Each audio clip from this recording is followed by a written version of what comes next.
Good evening and assalamu alaikum. Firstly, thank you to my legacy batch for coming here. I remember the students that I taught back in 2019 are also here, and my current students as well. Okay. Firstly, I'd like to start off with a confession. I've never been able to stay still.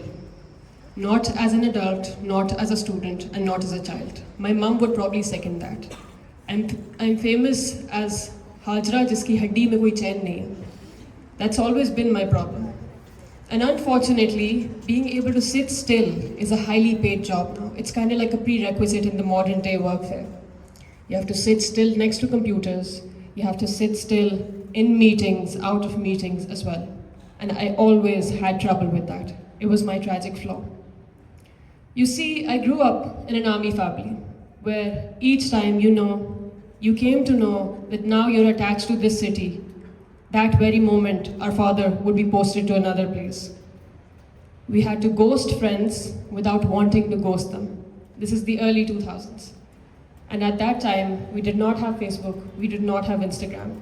The moment I knew I'm attached to Azad Kashmir, usi moment hamari posting aa jati thi, and we had to shift to another state. Our belongings were always in boxes ready to be dispatched, and our friends were episodic. However, in this commotion and restlessness, I discovered a strange kind of freedom. The freedom to renew yourself, the freedom to explore, the freedom to adjust with whatever comes at you. One of my father's colleagues, Colonel Saif, he narrates the story of my childhood, and I'm not making this up, this is an actual story. Colonel Saif says that hum Haju se ek din puchte the, what do you want to be when you grow up? And I would say, Parvez Musharraf. Another day he would ask me, what do you want to be when you grow up? And I would say, Shahid Afridi. Another day he would ask me, what do you want to be when you grow up? And I would say, Superman. Now you see, one led a government, one was incredibly quick, and one lost his sanity for the greater good of people. So I decided to become a middle school teacher. And an entrepreneur at the same time.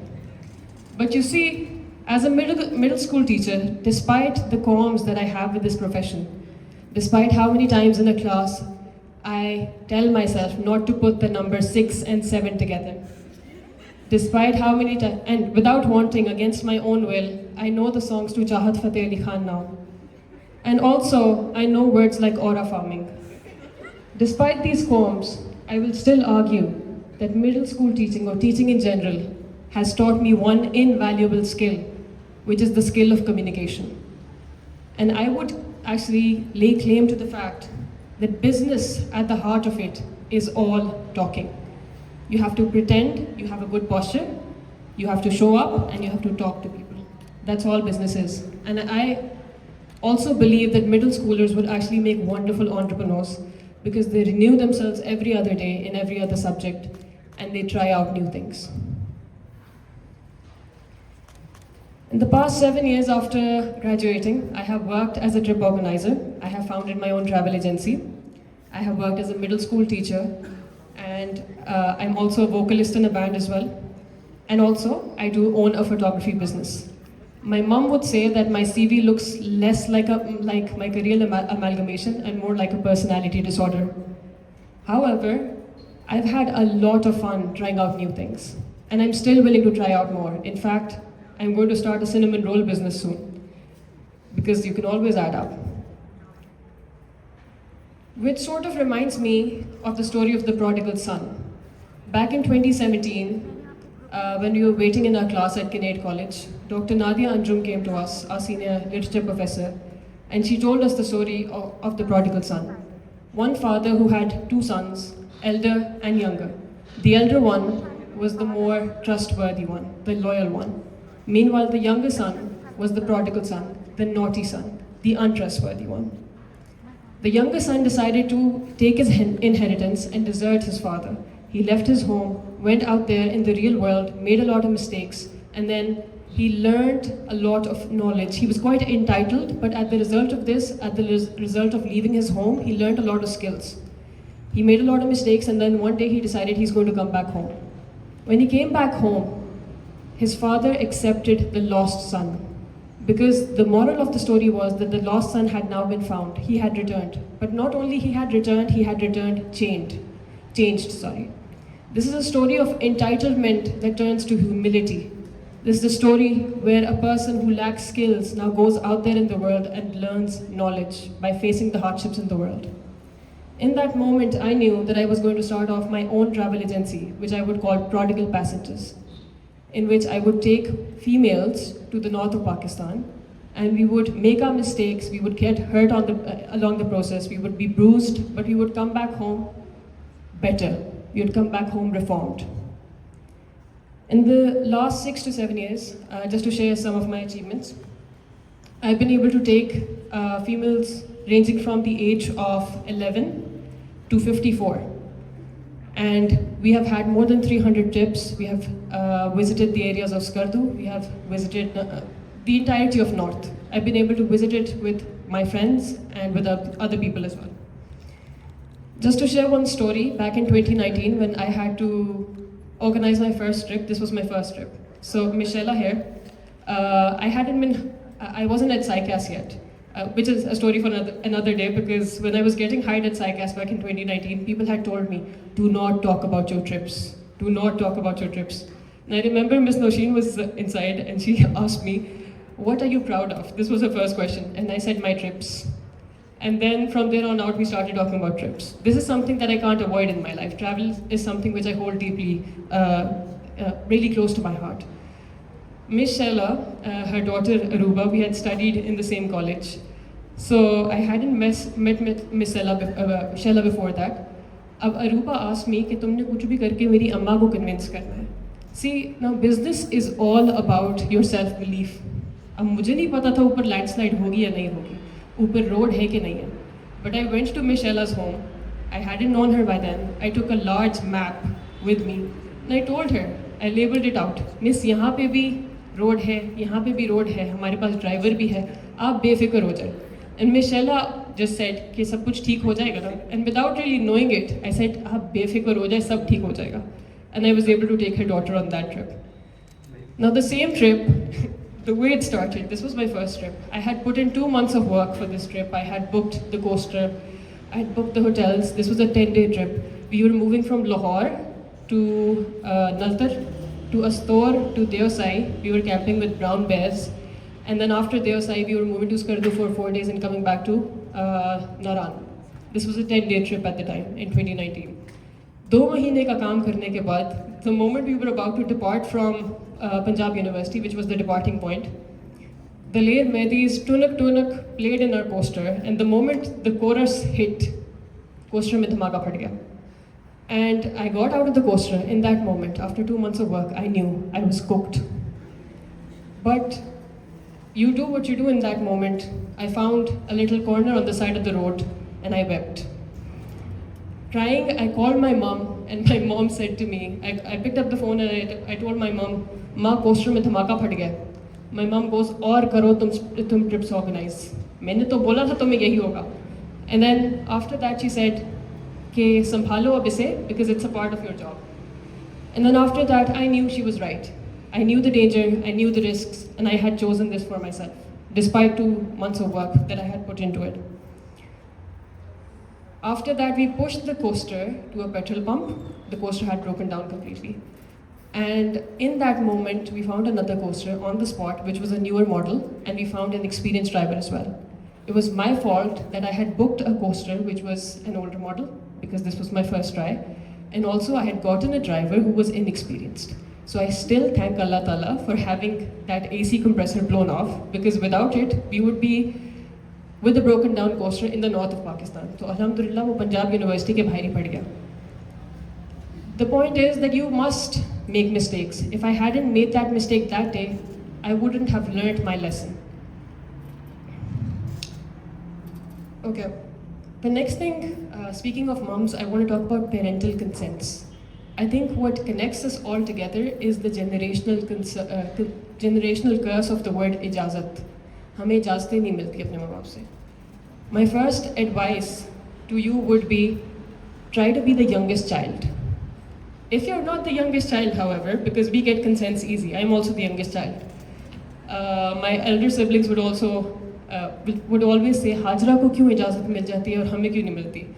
And I always retort back कि तुम लोगों की गलती है कि तुम लोग अपनी इजाज़त के लिए लड़ते नहीं हो. So it's important that you have to fight for your own permissions. However, even if you're you're the eldest child, your discipline, your work ethic is going to make you a terrifyingly good entrepreneur.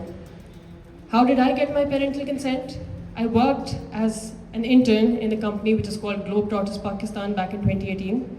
When I had worked as an intern for 1 year, after that, I started my own agency. I learned the mistakes that the organizer from Globetrotters Pakistan had made, and I made sure that I wouldn't follow his model. I'd create my own model, and I wouldn't do what he did. So basically, by seeing his don'ts, I learned my do's, all right? And then in 2019, I had taken my first trip. For that trip, the moment the money started coming in my account, I saw my parents' opinion shift. It is the money that matters. And not just the money, it's also the trust of other parents as well. The other parents were trusting another woman to send a female-only trip to the north of Pakistan. So upon witnessing कि हमारी हाजू को बाकी parents भी trust कर रहे हैं, जिस तरह मैंने 6 लोगों को convince किया था, they also started trusting me with the project as well. Not only did my Baba trust me, but also he started helping me along the process. Because my father, being an army officer, he had contacts throughout Pakistan. So he would get me the hotel for a cheaper rate. He would get me different hotels. He would get me army protocols as well. So my father, he actually passed away in 2024, but he always helped me out in doing everything that I had to do. Okay. I would like to share a little framework that I have, which has helped me out in the course of my work. And also AI can assist you in going through all of these steps. It's a very simplistic, reductive framework, but it can definitely help you in your own entrepreneurial projects. The acronym is DODCC. The first D is dream. Now you have to understand that you have to live a life in which you know what your dream is. AI cannot dream for you. AI is artificial intelligence. Only real intelligence can dream. You have led a life, you have to discomfort yourself, and you have to be self-aware enough to understand what your dream is, and then proceed. Next is organize. This is the part where AI can help you, it can assist you in making spreadsheets, in budgeting, in making lists. It can also help you in generating cold emails as well.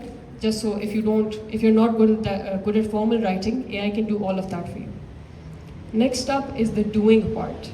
This is the part where your life basically becomes a game of Subway Surfer. You have to duck, you have to dodge, you have to pick your coins as the moment demands.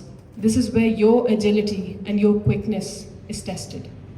AI can only assist you in a panic situation. For instance, recently, the moon actually looks quite beautiful. Recently, I had to cover a fashion editorial for a brand called Casualite. And when we came back, I had stored my files in my laptop. What happened was that my nephew pressed all the buttons on the laptop and my files were lost somewhere in the computer. Obviously, after a panic bout, I asked ChatGPT, what should I do? First, Chat pacified me, and then after that, Chat made sure that I downloaded the software which is called Rekuva. It's a free download. And then he told me or walked me through the entire process of, I just called Chat I just realized that. Okay, but Chat told me how to download the software and then to download the files from there as well, to recover the files. And I was able to recover my files as a result of that. Again, it's an assist, it's not a domination. Lastly, circulate.